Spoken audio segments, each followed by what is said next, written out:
Bonjour les loulous. Alors aujourd'hui on est vendredi et donc vendredi on fait histoire de l'art. Donc je vous rappelle que vous aviez jusqu'à aujourd'hui pour nous envoyer votre ville à la manière de Paul Klee.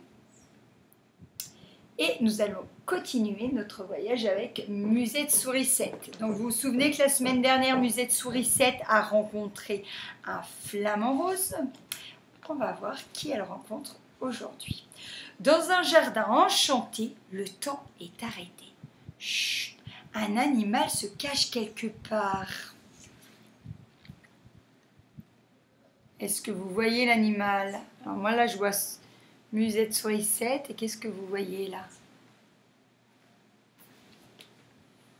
Yeux vicieux, déplacement silencieux, il faut le laisser tranquille avant qu'il ne s'entortille. Oh, qui a-t-elle vu?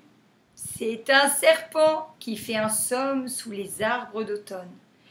Bonjour serpent, où dors-tu? Demande Musette. Je dors sous la terre, et si tu veux, il y a de la place pour toi, dit le serpent charmant.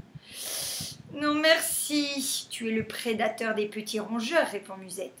Celui qui t'a dit cela a la langue fourchue, réplique le serpent déçu. Tant pis, petite souris, te voilà repartie. Et trotta petits pas, Musette cherche un autre endroit. Donc Musette ne veut pas rester vivre avec le serpent, car le serpent aime manger les souris. Alors, cette illustration est faite à partir de tableaux de Miró.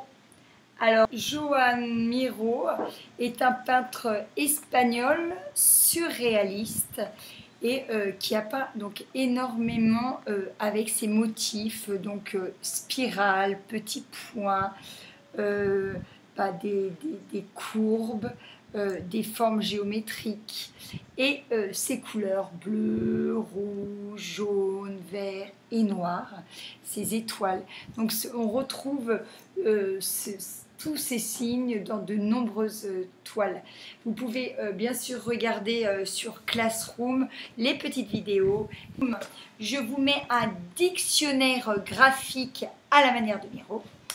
Et vous allez choisir l'animal de votre choix. Vous pouvez reprendre un animal que vous avez fait à la manière de Morisot ou à la manière de Matisse. Et vous pouvez le reprendre et essayer de le faire à la manière de Miró. Donc, vous avez besoin pour ça d'une feuille blanche, d'un crayon à papier et ensuite de feutre. Alors moi, j'ai choisi de dessiner Petit Loup. C'est parti. Alors, voici mon Petit Loup à la manière de Miró. Donc vous voyez, j'ai repris des graphismes que je vous laisse dans le Classroom, donc inspirés de Miró. Donc maintenant, il me reste plus qu'à colorier et à repasser les traits en noir. C'est parti. Alors voilà, j'ai colorié et j'ai utilisé les couleurs qu'on avait vues dans le tableau. Donc noir, vert, rouge, bleu, jaune. Voilà. Donc bien sûr, vous pouvez colorier et faire un fond. Mais voici mon Petit Loup à la manière de Miró. Donc maintenant, c'est à vous de jouer. Vous choisissez l'animal que vous voulez. Vous n'êtes pas du tout obligé de prendre Petit Loup. Vous prenez l'animal de votre choix, ou même vous pouvez vous dessiner vous à la manière de Miró. Donc soit vous ou une personne de votre famille, soit un animal, et vous nous l'apportez pour qu'on puisse décorer la classe. Ceux qui restent à la maison, bah bien sûr, vous nous le mettez dans Classroom. Vous avez une semaine pour le faire et donc vous prenez le temps. Mais pour l'instant, moi j'ai que un élève qui m'a ramené à la manière de Paul Klee. Donc essayez de les faire assez régulièrement. Voilà.